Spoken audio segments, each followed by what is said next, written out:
Hello la team C+QT, on se retrouve pour la deuxième vidéo où je vais vous parler de comment être fort mentalement.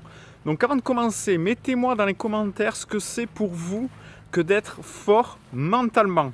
Il y a beaucoup de préjugés par rapport à ça. Il y en a qui vont me dire qu'être fort mentalement, c'est être combatif, c'est être solide sur les points importants, c'est rien lâcher. Moi, je vais vous donner un petit peu ma définition de être fort mentalement. Pour moi, être fort mentalement, c'est avoir travaillé sur son programme intérieur pour pouvoir libérer son potentiel et jouer son meilleur tennis. Donc, qu'est-ce que c'est le programme intérieur? Je vous en ai touché deux mots dans la vidéo précédente. C'est nos croyances, nos pensées, nos émotions qui vont déterminer des actions et à partir de ces actions, ça va déterminer des résultats sur notre tennis. Donc, déjà, qu'est-ce qu'une croyance? Une croyance, c'est une pensée que l'on prend pour réalité.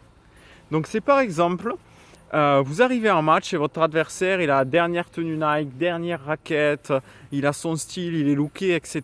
Et vous vous dites, waouh, le gars doit être vraiment bon, il doit s'entraîner régulièrement, il doit être vraiment meilleur que moi. Donc ça c'est une croyance, c'est-à-dire que les tenues, les vêtements de votre adversaire, mais déjà influencent.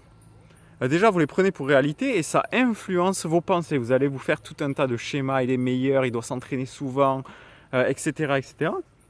Ça va créer déjà, ça va baisser l'estime de vous-même. Donc au niveau émotionnel, vous allez vous sentir un petit peu moins bien. Ça va se ressentir dans vos actions, c'est-à-dire sur le terrain, dans vos intentions, dans votre attitude, dans vos frappes, ça va se ressentir. Et ça crée des résultats en adéquation avec tout ça. C'est-à-dire que si vous pensez qu'il est plus fort et que ça va être difficile aujourd'hui, ça risque de se justifier. Puisque vous comprendrez bien que tout ce que vous prenez tout ce que vous croyez que vous prenez pour réalité, vous le validez dans votre vie.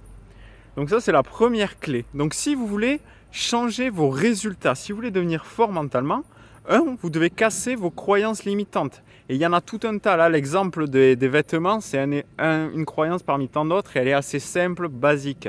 Mais on a tous des croyances qui, à un moment donné, en fonction de notre adversaire, en fonction du type de jeu, en fonction de la journée, vont remonter et peuvent limiter notre potentiel.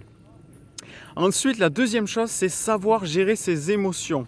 C'est-à-dire, quand il y a une émotion qui monte, comprendre qu'il y a des outils qui vont nous permettre de ne pas tomber dans l'émotion, mais de prendre du recul et pouvoir la maîtriser et pouvoir rester juste dans notre tennis. Ça, c'est la troisième chose, c'est poser des actions justes. Poser des actions qui vont venir un petit peu d'une zone en nous qui est calme, qui est paisible, qui sait ce qu'il y a à faire à ce moment-là. Ok, cette zone c'est ce qu'on appelle un petit peu le flow. La zone aussi, il y en a qui appellent ça.